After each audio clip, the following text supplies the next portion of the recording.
施工组是咱台湾推动 AI 新十大建设其中一个核心的技术。各地中正大学宣布要启动筹备施工组半导体学院，明年会先开课，要来培养相关的人才。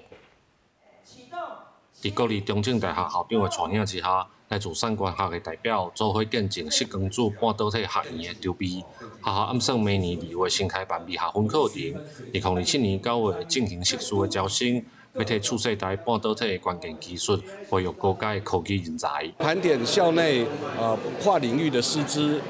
发现我们确实有这样一个使命，必须要在国家号召这个国家队成立的时候，要率先的来投入。所以我们今天呢特别邀请我们产官学研所有的朋友来见证我们中正大学在矽光子学院这边投入的一个决心。 中正大学表示，施工组产业是串联高速通讯甲 AI 运算的关键技术。学校要投入上亿的经费，希望会当伫家己高铁站附近，也是近外家己科学园区的所在建立基地，加强甲产业之间的结合。赖清德总统在上个礼拜也正式宣告 ，AI 新10大建设，矽光子是3大领域中的最重要的一块。那我想在这个时候，中正大学愿意扮演产官学研中最重要人才训练、人才基地的学术领域的这一块。那我想，